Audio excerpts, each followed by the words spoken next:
Happy Monday, you handsome lot. And on the ramp behind me, I have got a BMW F30. What year is it? 2012, with a little bit of a rear light issue.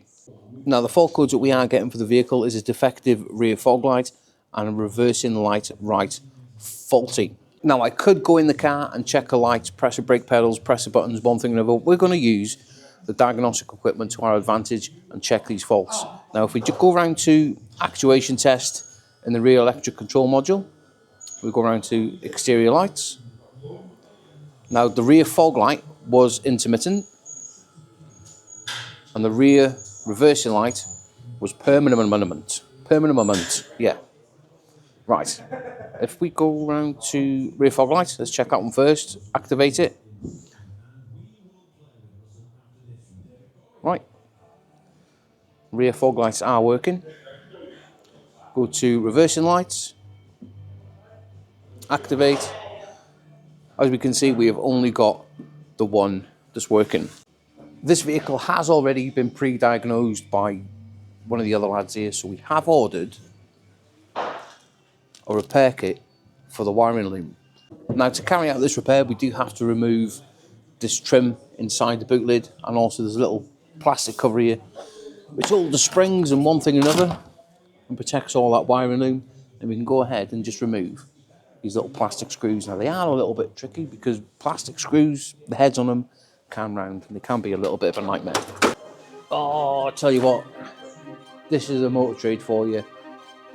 And in the words of Curbside Mobile Mechanic, I'm going home. Anyway, always running into problems. Now, we have pre-ordered the repair kit for this vehicle, which I have got the pins right by here.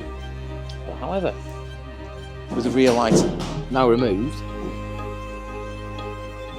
that doesn't look anything like what we've had delivered. Going forward now with this job, I think what we're going to do is just pull the pins out of the plug. We're going to try our best to give them a little bit of a clean.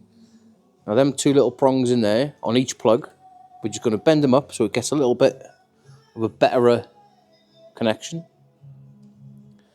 And also clean the light bulb holder as well, because them pins in there do look a little bit iffy. We're going to do our best to try and clean them up.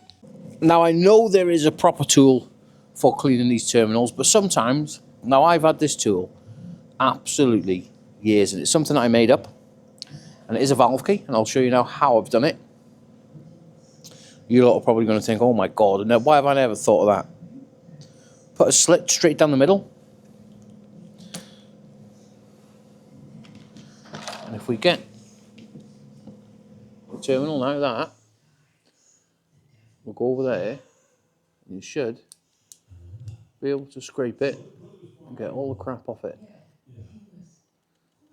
and make it nice and clean again.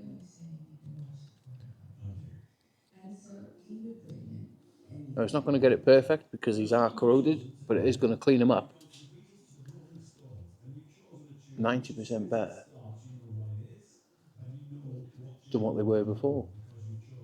Okay, simple tool, simple. Let's move round to the vehicle loom itself. Now, these pins, I have cleaned them up as best as I can. Wait for it to focus. Look at the state of my dry hands. Right, and how I've just bent them pins in there is get these little pin removal tools. I did use a little flat one, a tiny one. Was it that one? It might have been that one. And I slid it down the back and just wiggled it side to side ever so gently, just enough to close them little pins in there up a little bit. Should we go ahead now? Well, let me just put this pin back in.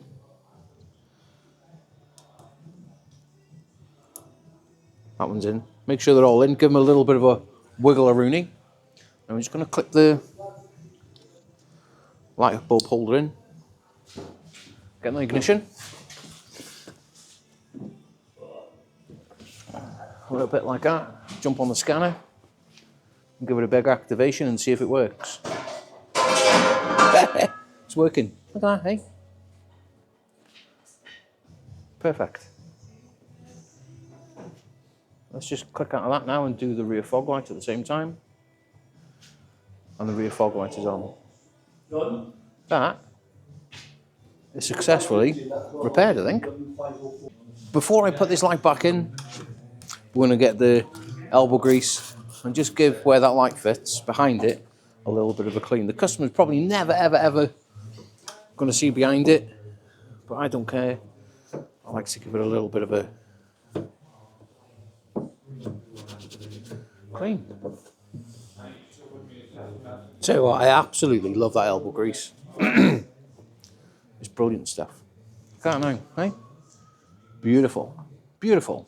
Just with a little bit of magic, all that boot lid is now back together. All the trims, all the plastic clips, which are a nightmare, they're all back in. Just drop the boot lid down now. Give it a push, make sure it's locked. Let's jump onto the diag now and see if them fault codes have changed from a permanent to an intermittent. Read the fault codes. There we go. We knew that was an intermittent fault, but that was a permanent, which is now an intermittent. So we're going to go ahead and clear them. Do another actuation test, just as a little bit of a precaution, just to make sure that everything is hunky-dory. If we check, can I get both of them in? Yeah, that'll do. Rear fog. Rear fog's working. And let's go reversing lights. And the reversing lights. Absolutely perfect.